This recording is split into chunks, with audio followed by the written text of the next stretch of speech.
दोस्तों, स्वागत है आपका मेरे YouTube चैनल इंग्लिश बाबू पर। और आज मैं फिर हाजिर हूँ आपके साथ एक नई स्टोरी लेकर। और दोस्तों, आज जो स्टोरी मैं आपके लिए लेकर आया हूँ बहुत ही इंटरेस्टिंग मज़ेदार कहानी है। कहानी सुनने में आपको मज़ा आएगा। उसके अलावा दोस्तों, आज की इस कहानी में आपको कुछ नए इंग्लिश के वर्ड मीनिंग सीखने को मिलेंगे, उनकी करेक्ट प्रोनाउंसिएशन के बारे में पता चलेगा और हमेशा की तरह जो इसका ग्रामर का पार्ट है उसे बिल्कुल डिटेल में कवर करेंगे, तो एक एक स्ट्रक्चर को आप बड़ी आसानी से सीख पाएंगे। तो चलिए दोस्तों, आज की इस कहानी को हम शुरू करते हैं और सबसे पहले कहानी का टाइटल देखते हैं।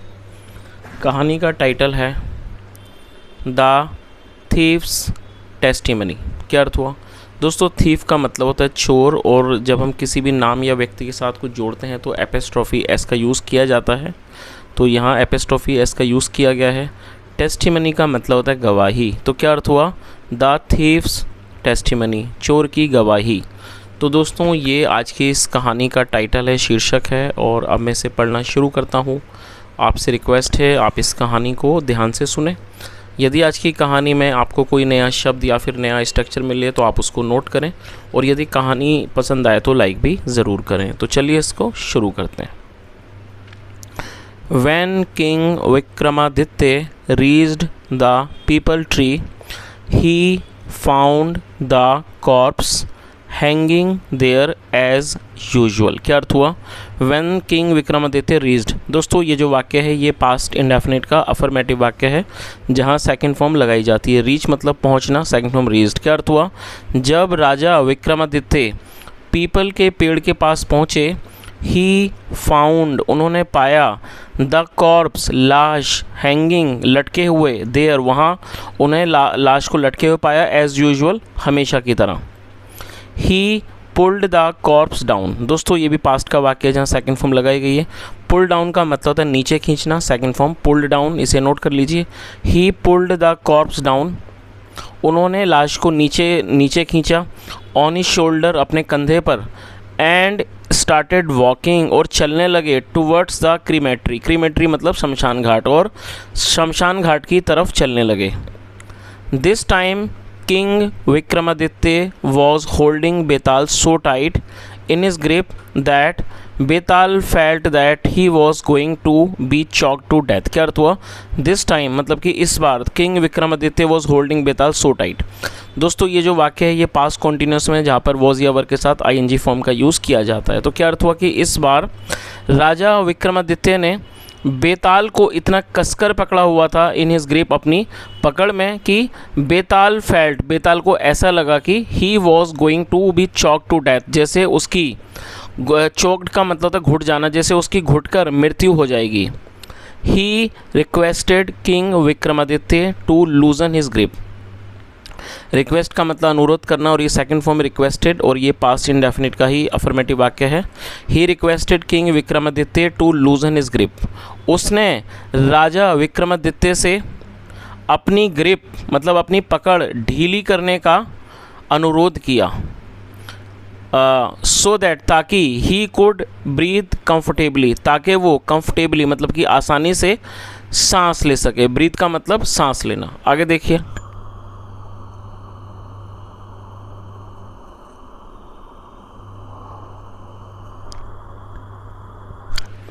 आई विल, मैं करूँगा, replied king Vikramaditya hearing Betal's request, राजा विक्रमादित्य ने बेताल के अनुरोध को सुनने के बाद कहा ठीक है I will, but how can I be sure, लेकिन मैं कैसे निश्चिंत हो सकता हूँ, that you want escape again, कि तुम दोबारा से नहीं भागोगे। आगे देखिए। आई हैव टू, मुझे करना है, सेड बेताल, बेताल ने कहा, और एल्स वरना, you keep your mouth shut, वरना आप अपना मुंह बंद रखो। हियरिंग दिस, ये सुनकर किंग विक्रमादित्य लाफ्ड, जो राजा विक्रमादित्य थे वो हंसे, but spoke nothing in return, लेकिन वो बदले में कुछ भी नहीं बोले। चलिए आगे देखिए। देन बेताल सैड, फिर बेताल ने कहा, Vikram listen to the story, Vikram कहानी को सुनो। I am going to tell you मैं तुम्हें सुनाने जा रहा हूँ। And answer my questions honestly, और ऑनेस्टली मतलब ईमानदारी से, और ये एडवर्ब है, और ईमानदारी से मेरे सवालों का जवाब देना। अदरवाइज वरना I will split your head, split मतलब फोड़ देना, तोड़ देना, वरना मैं तुम्हारा सर स्प्लिट कर दूंगा, फाड़ दूंगा, इन 2 पीसेस, टुकड़ों में। सेइंग सो, ऐसा कहते हुए, Betal began to narrate, narrate मतलब सुनाना, और ये बिगिन मतलब शुरू करना, और ये सेकंड फॉर्म है। सेइंग सो, ऐसा कहते हुए Betal began to narrate his story as follows, Betal ने अपनी कहानी सुनानी शुरू कर दी एज फॉलोज, इस तरह से। आगे देखिए, long ago the city of Avanti was ruled by a powerful king whose name was Gunwant. दोस्तों ये जो वाक्य है ये पास्ट इंडेफिनिट का पैसिव वॉइस का वाक्य है, और जब हम पास्ट इंडेफिनिट में कोई पैसिव में वाक्य बनाएंगे तो वहाँ वॉज या वर्ब के साथ वर्ब की थर्ड फॉर्म का यूज़ किया जाता है। रूल का मतलब शासन करना, और ये थर्ड फॉर्म है रूल्ड। क्या अर्थ हुआ? लॉन्ग अगो, बहुत पहले, the city of Avanti, Avanti शहर, वॉज रूल्ड, अवंती शहर पर शासन किया जाता था, बाय अ पावरफुल किंग, एक शक्तिशाली राजा के द्वारा, हुज नेम वॉज गुणवंत, जिसका नाम गुणवंत था। The king had a parrot named Hiraman. दोस्तों ये जो वाक्य है ये पास्ट का पॉजिटिव सेंटेंस है। पास्ट पॉजिटिव मतलब जब हम पास्ट में दर्शाते हैं कि किसी के पास कुछ था तो ऐसे वाक्यों को पास्ट पॉजिटिव कहा जाता है। ऐसे वाक्यों में हैड का इस्तेमाल हेल्पिंग वर्ब के रूप में किया जाएगा, साथ में जो भी वस्तु है उसे मेंशन करना होता है। क्या अर्थ हुआ? The king had a parrot named Hiraman, राजा के पास हीरामन नामक एक तोता था। The parrot was such a wonderful bird, और जो पैरट था, तोता था, वो इतना ज़्यादा अद्भुत था, that it had travelled to number of kingdoms. और दोस्तों यहाँ हैड के साथ थर्ड फॉर्म है, ये पास्ट परफेक्ट का वाक्य है। तो क्या अर्थ हुआ कि जो तोता था वो इतना अद्भुत था, that it had travelled to a number of kingdoms, उसने कई राज्यों की, उसने कई किंगडम्स की, मतलब कि राज्यों की उसने यात्रा की थी। And had collected a lot of information about various people and places, और उसने अलग अलग लोगों की और स्थानों की जो जानकारी थी वो उसने इकट्ठा की थी। आगे देखिए, one day the king asked the parrot, Hiraman you are a well informed parrot. क्या अर्थ हुआ? एक दिन जो राजा थे उन्होंने पैरट से कहा, पूछा, Hiraman you are a well informed parrot. दोस्तों ये जो वाक्य है ये सिंपल प्रेजेंट का वाक्य है, जहाँ पर इज एम आर का यूज़ हेल्पिंग वर्ब के रूप में किया जाता है और साथ में नाउन या एडजेक्टिव को लेकर वाक्य बनाया जाता है। वेल इन्फॉर्म्ड का मतलब होता है सही, जिसको अच्छे से जानकारी हो किसी भी चीज़ की, उसे वेल इन्फॉर्म्ड कहा जाता है। तो क्या अर्थ हुआ कि एक दिन राजा ने तोते से कहा, Hiraman you are a well informed parrot, आप एक अच्छे जानकार तोते हो। Can you suggest any ideal princess whom I could marry. क्या अर्थ हुआ? Can you suggest any ideal princess, क्या तुम कोई भी एक आदर्श राजकुमारी का मतलब कि प्रिंसेस का राजकुमारी का सुझाव दे सकते हो, होम जिससे आई कुड मैरी, जिससे मैं विवाह कर सकूं। योर मजेस्टी महाराज may I suggest to you princess Chandramukhi, क्या मैं आपको सुझाव दे सकता हूँ राजकुमारी चंद्रमुखी का, ऑफ मगध, मगध की, हु इन माई ओपिनियन, जो मेरी राय में, shall prove an ideal wife for you, जो मेरी राय में एक मतलब कि एक आदर्श पत्नी साबित होगी। King Gunwant was impressed by the parrot suggestion. Impress का मतलब होता है प्रभावित हो जाना, सेकंड फॉर्म में इम्प्रेस्ड। राजा गुणवंत तोते के सुझाव से प्रभावित हो गए। And sent a proposal to king of Magadh, और उन्होंने मगध के राजा के पास एक प्रपोजल मतलब कि प्रस्ताव भेज दिया, फॉर चंद्रमुखीज हैंड, चंद्रमुखी के रिश्ते के लिए। हैंड का मतलब हाथ या फिर रिश्ता, चंद्रमुखी के रिश्ते के लिए उन्होंने मगध के राजा को प्रस्ताव भेज दिया। और दोस्तों सेंड मतलब होता है भेजना, और ये सेकंड फॉर्म है सेंट। आगे देखिए, ऑन द अदर हैंड, दूसरी तरफ, Chandramukhi had also a pet starling myna, और दूसरी तरफ जो चंद्रमुखी थी उसका भी एक पालतू मैना थी। It was also a wonderful bird, और वो भी एक अद्भुत पक्षी थी। And had already told her, और उसने पहले से ही उसे बताया था, दैट किंग गुणवंत, कि जो राजा गुणवंत हैं, ऑफ अवंती मतलब जो राजा अवंती के जो राजा गुणवंत हैं, would be her future husband, वह उसके भविष्य में होने वाले पति होंगे, मतलब वो उसके होने वाले पति होंगे। सो इसलिए having received the marriage proposal, इसलिए शादी के मतलब कि विवाह के प्रस्ताव को प्राप्त करने के बाद फ्रॉम किंग गुणवंत, राजा गुणवंत से, the king of Magadh felt extremely happy, जो राजा मगध थे, मगध के राजा थे, फेल्ट एक्सट्रीमली हैप्पी, वो बहुत ज़्यादा खुश हुए, एक्सट्रीम मतलब अत्यंत या बहुत ज़्यादा, वह अत्यंत खुश हुए।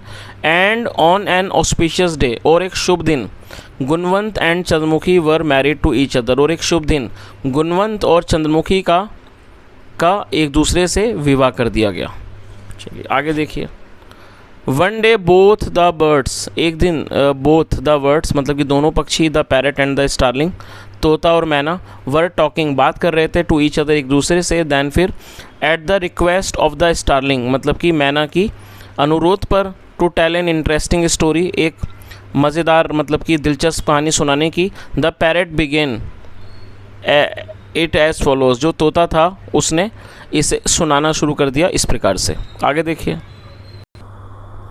चलिए दोस्तों, अब यहाँ पर जो हमें देखने को मिलेगी, ये कहानी के अंदर एक कहानी है। पहले जो कहानी थी वो बेताल सुना रहा था राजा विक्रमादित्य को, अब उसी कहानी में हमने देखा कि जो राजा गुणवंत का जो तोता है वो अपनी मैना को एक कहानी सुना रहा है। चलिए यहाँ से कहानी शुरू होती है, आप ध्यान से सुने। There lived a wealthy man by the name of Dhanardhan in the city of Churapur. क्या अर्थ हुआ? और दोस्तों ये जो वाक्य है ये पास्ट इंडेफिनिट का अफर्मेटिव वाक्य है, जहाँ पे सेकंड फॉर्म लगाई जाती है। लिव का मतलब रहना, निवास करना, सेकंड फॉर्म में लिव्ड। वेल्दी का मतलब होता है अमीर। क्या अर्थ हुआ कि there lived a wealthy man by the name of Dhanardhan in the city of Churapur. Churapur शहर में एक धनार्धन नामक एक अमीर आदमी रहता था।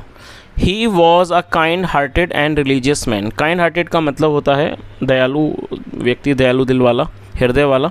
और ये जो वाक्य है ये सिंपल पास्ट का ही वाक्य है, जहाँ पर वॉज का यूज़ हेल्पिंग वर्ब के रूप में किया गया है। और रिलीजियस का मतलब था धार्मिक। क्या अर्थ हुआ? He was a kind hearted and religious man. वह एक दयालु और धार्मिक आदमी था। बट लेकिन his wife was a loose character. लेकिन जो उसकी पत्नी थी वो एक लूज कैरेक्टर की थी। The couple had a daughter named Mriganaini. और ये जो कपल था मतलब जो दंपत्ति था, उनकी एक मृगनैनी नामक बेटी थी। Mriganaini was also a lady of easy virtues. और जो मृगनीति थी वो भी इसी तरह के एक चरित्र वाली महिला थी। Rather a step ahead of her mother in this respect, मतलब और इस मामले में बल्कि वो अपनी माँ से भी एक कदम आगे थी। चलिए आगे देखिए।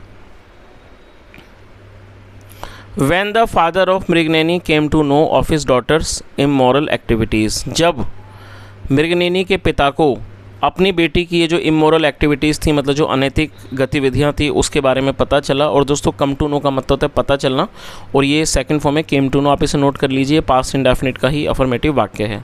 क्या अर्थ हुआ? When the father of Mriganaini came to know of his daughter's immoral activities, जब मृगनैनी के पिता को अपनी बेटी के अनैतिक गतिविधियों का पता चला, he immediately married her off, उन्होंने तुरंत उसका विवाह कर दिया। But Mriganaini could not mend her ways. दोस्तों मैंड का मतलब होता है सुधारना, और कुड का प्रयोग जब किया जाएगा जब किसी वाक्य में वाक्य की टिल पर सका, सकी, सके या फिर पाया, पाई जैसे शब्द आए, ऐसे वाक्यों में कुड के साथ फर्स्ट फॉर्म का यूज़ किया जाता है। क्या अर्थ हुआ? But Mriganaini could not mend her ways even after her marriage. लेकिन मृगनैनी विवाह के बाद भी अपने रास्तों को या अपने तौर तरीक़ों को सुधार नहीं पाई, अपने आप को वो सुधार नहीं सकी। After a few weeks of her marriage, अपने विवाह के कुछ हफ्तों के बाद, one of her father servants, उसके पिता का एक नौकर, visited Mriganaini at her house, वो मृगनैनी के घर पर आया। The servant had been one of her former this servant had been one of her former lovers. और दोस्तों यहाँ पर हैड बीन का यूज़ किया गया है जो कि पास्ट परफेक्ट को दर्शाता है। और ये जो नौकर था, this servant had been one of her former lovers, और ये नौकर उसका एक पुराना प्रेमी रह चुका था। सीइंग द सर्वेंट, नौकर को देखकर Mriganaini got annoyed. Get annoyed का दोस्तों, एनॉइड का मतलब होता है किसी चीज़ से चिढ़ जाना, नाराज़ हो जाना, और ये एडजेक्टिव है। और दोस्तों याद रखें, जब हम किसी भी एडजेक्टिव को एक वर्ब के रूप में प्रयोग करना चाहते हैं तब हमें एक सपोर्टिंग वर्ब का यूज़ करना होगा। हालांकि यदि हम इस एडजेक्टिव का प्रयोग सिंपल प्रेजेंट या सिंपल पास्ट के वाक्यों में करते हैं तब हमें किसी भी सपोर्टिंग वर्ब का यूज़ नहीं करना होगा। लेकिन यदि आप इसे किसी वर्ब के रूप में प्रयोग करेंगे तब हमें सपोर्टिंग वर्ब का यूज़ करना होगा। तो यहाँ पर सब ये एडजेक्टिव है, इसको वर्ब बनाने के लिए गेट का प्रयोग किया गया सपोर्टिंग वर्ब के रूप में, और ये पास्ट का वाक्य इसलिए सेकंड फॉर्म लगाई गई है। तो क्या अर्थ हुआ, मृगनयनी गॉट एनॉयड, मृगनयनी चिढ़ गई या कह सकते हैं नाराज़ हो गई। She asked him to get out of her house, उसने उससे अपने घर से निकल जाने को कहा। But the servant insisted on making love to her, लेकिन जो सर्वेंट था उसने उसके साथ प्यार करने की जो ज़िद थी वो की। इंसिस्ट का मतलब ज़िद करना, लेकिन जो सर्वेंट था वो उसने ज़िद की on making love to her, उससे प्रेम करने की। Then Mriganayani began to talk to him in a sweet tone, फिर जो मृगनयनी थी वो उससे एक मीठे अंदाज में, मीठे तरीके से उससे बात करने लगी। However she was doing this on purpose, हालांकि वह ये काम किसी उद्देश्य से कर रही थी। और दोस्तों ये जो वाक्य है ये पास्ट कॉन्टिन्यूस है, जहाँ पर वॉज या वर्ब के साथ आईएनजी फॉर्म का यूज़ किया जाता है। तो क्या अर्थ हुआ, however she was doing this on a purpose, हालांकि वह इस काम को किसी उद्देश्य से कर रही थी। लेटर मतलब कि बाद में, she mixed poison in a glass of fruit juice, और बाद में उसने मतलब एक जो फ्रूट जूस था, मतलब कि जो फलों का जो रस था, उसके ग्लास में उसने पॉइजन मिक्स कर दिया, जहर मिला दिया। मिक्स मतलब मिलाना, और इस सेकंड फॉर्म में उसने जहर मिला दिया जूस के ग्लास में। And offered it to the servant, और वो नौकर को दे दिया। The servant consume the juice, consume का मतलब होता है किसी चीज़ का इस्तेमाल करना, उपभोग करना। सेकंड फॉर्म में कंज्यूम, सर्वेंट ने उस जूस को कंज्यूम किया, मतलब कि उसका उपभोग किया, उसको पी लिया। And died on the spot, और वो उसी जगह पर उसकी मृत्यु हो गई। इन द इवनिंग, शाम को, व्हेन मृगनयनीज हस्बैंड रिटर्न होम, जब मृगनयनी का पति घर वापस लौटा, he was greeted by his cunning wife, greet का मतलब अभिवादन करना, और ये सेकंड फॉर्म है, उसका उसकी कनिंग वाइफ के द्वारा, कनिंग मतलब होता है चतुर पत्नी के द्वारा उसका स्वागत किया गया। इन अ डिसीटफुल मैनर, एक डिसीटफुल मैनर में। दोस्तों डिसीटफुल का मतलब होता है एक धोखेपूर्ण, डिसीट का मतलब धोखा, तो एक धोखेपूर्ण तरीके से उसकी पत्नी के द्वारा अभिवादन किया गया। Mriganayani somehow manage to keep away her husband from the dead body, और मृगनयनी ने कैसे भी करके अपने पति को उस डेड बॉडी से, मतलब उस लाश से दूर रखा। सर्वेंट की, मतलब उस सर्वेंट की जो डेड बॉडी थी उससे दूर रखा। व्हेन द नाइट फेल, और जब रात हुई, मृगनयनी बिगेन टू क्राई, जो मृगनयनी थी उसने रोना शुरू कर दिया। एंड वेल, और विलाप करना शुरू कर दिया। शी सैड, उसने कहा, लुक देखो, my husband has killed my father servant. और दोस्तों ये प्रेजेंट परफेक्ट का वाक्य है, जहाँ पे हैज़ या हैव के साथ थर्ड फॉर्म का यूज़ किया जाता है। तो उसने क्या कहा, शी सैड, उसने कहा, लुक देखो, my husband has killed my father servant, देखो मेरे पति ने मेरे पिता के नौकर को मार दिया है। Then the king soldiers were informed by her neighbours, और दोस्तों ये पास्ट इंडेफिनिट का पैसिव का वाक्य है, जहाँ पर वॉज वर्ब के साथ थर्ड फॉर्म लगाई जाती है। इन्फॉर्म का मतलब होता है सूचित करना। क्या अर्थ हुआ, फिर राजा के सिपाहियों को पड़ोसियों के द्वारा सूचना दी गई। हु केम, जो आए, एंड अरेस्टेड मृगनयनीज हस्बैंड, और जिन्होंने मृगनयनी के पति को गिरफ्तार कर लिया। ऑन अ मर्डर चार्ज, एक हत्या के आरोप में। द नेक्स्ट डे, अगले दिन, ड्यूरिंग द हियरिंग मतलब सुनवाई के दौरान, ऑफ द केस, इस मामले की सुनवाई के दौरान, इन द किंग्स कोर्ट, राजा के दरबार में, मृगनयनीज हस्बैंड वॉज डिक्लेयर्ड गिल्टी। और दोस्तों ये भी पैसिव है, जहाँ पर वॉज के साथ थर्ड फॉर्म लगाई गई है। मृगनयनी के पति को गिल्टी, दोषी करार दे दिया गया। And was sentence to death, और उसे बाय द किंग, और उसे राजा के द्वारा मृत्यु की सज़ा सुना दी गई। चलिए आगे देखिए। बट वेरी अनएक्सपेक्टेडली, अनएक्सपेक्टेडली का मतलब होता है ऐसी चीज़ जिसकी अपेक्षा नहीं की गई हो, जिसकी कल्पना नहीं की गई हो, और ये एडवर्ब है। क्या अर्थ हुआ, लेकिन बहुत ही एक अनएक्सपेक्टेडली मतलब कि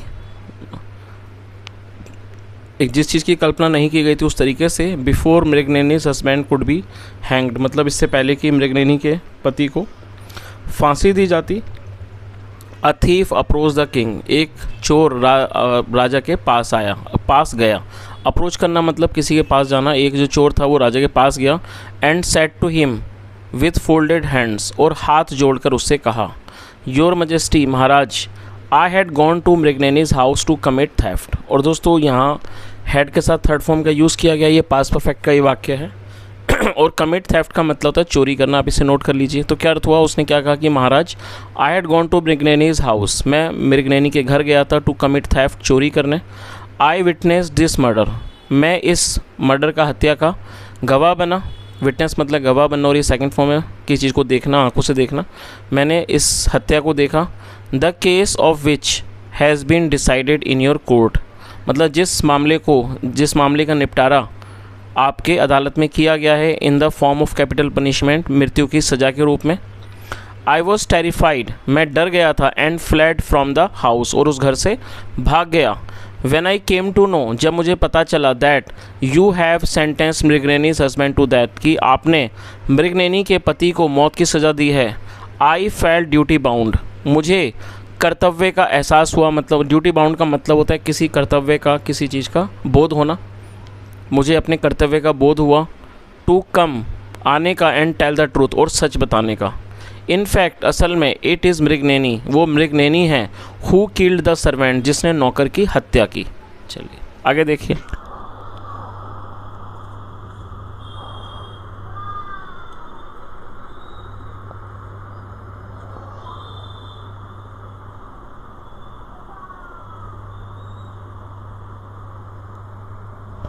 सो the next day the king revoked his previous judgement. Revoke का मतलब किसी चीज़ को वापस ले लेना, रोक देना।